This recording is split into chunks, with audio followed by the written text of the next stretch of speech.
அன்புள்ள தனுசு ராசி அன்பர்களே, வணக்கம்.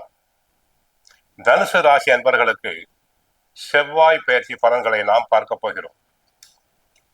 தங்களுடைய ஜென்ம ராசிக்கு அவர் டிசம்பர் 7ஆம் தேதி வருகிறார். இதுவரை விரய ராசியில் இருந்து கஷ்டத்தை கொடுத்தார்.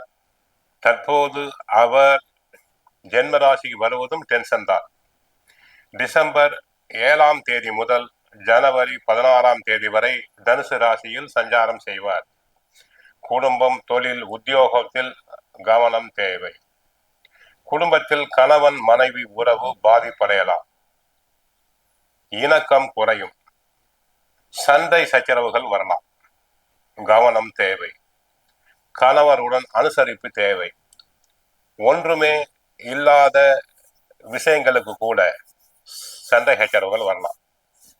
கடன் தொந்தரவு ஏற்படும். கடன் கொடுத்தவர்கள் தங்களை தொந்தரவு செய்வர். ஒரு கடனை அடைக்க மற்றொரு கடனை வாங்கலாம். ஆகவே பண விஷயத்தில் சற்று கவனமாக இருங்கள். தொழில்துறை, வியாபாரம் சம்பந்தப்பட்டவர்கள் எச்சரிக்கை தேவை. புகையிலை வியாபாரம், புளி வியாபாரம், கொத்தமல்லி வியாபாரம், இஞ்சி, பூண்டு, கடுகு, துவரை போன்ற வியாபாரம் செய்பவர்கள் வியாபாரத்தில் கவனம் தேவை. பிறரை நம்பி கடன் தருதல் கூடாது. தொழில்துறை சம்பந்தப்பட்ட நண்பர்கள், காவல்துறையில் உள்ளவர்கள் எச்சரிக்கையாக இருங்கள். தங்களுடைய புகழுக்கு களங்கம் ஏற்படும். டாக்டர்ஸ் கவனமாக இருங்கள். தங்களுடைய பெயரை கெடுக்க ஒரு கும்பல் அலைகிறது. இரும்பு ஆசாரி, பார்பர் பிசினஸ், சமையல் மாஸ்டர் போன்றோரும் கவனமாக இருக்க வேண்டும். சமையல் மாஸ்டர்ஸ் அடுப்பிடி செல்லும் போது கவனமாக இருங்கள்.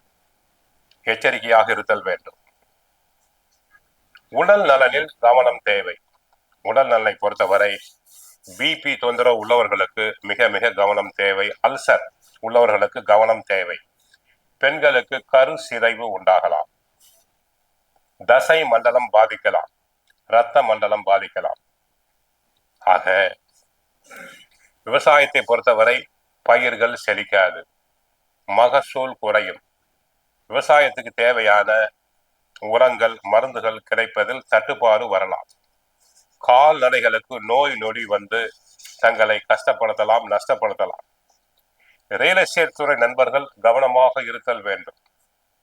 வீடுகளை வாங்கும் போதும் விற்கும் போதும் கவனம் தேவை. நஷ்டம் வர வாய்ப்பு உண்டு. பத்திரப்பதிவின் போது கவனமாக இருங்கள். கான்ட்ராக்ட், பில்டிங் கான்ட்ராக்டர்கள் கவனமாக இருங்கள். இல்லாவிட்டால் நஷ்டம் வர வாய்ப்பு உண்டு. கோவிலுக்கு சென்றால் நவ கிரகத்தில் உள்ள செவ்வாய் பகவானை வழிபடுங்கள். முருகப்பெருமானை வழிபடுங்கள். கந்த சஷ்டி பாராயணம் செய்யுங்கள். வாழ்க வளமுடன், மங்களம் உண்டாகட்டும்.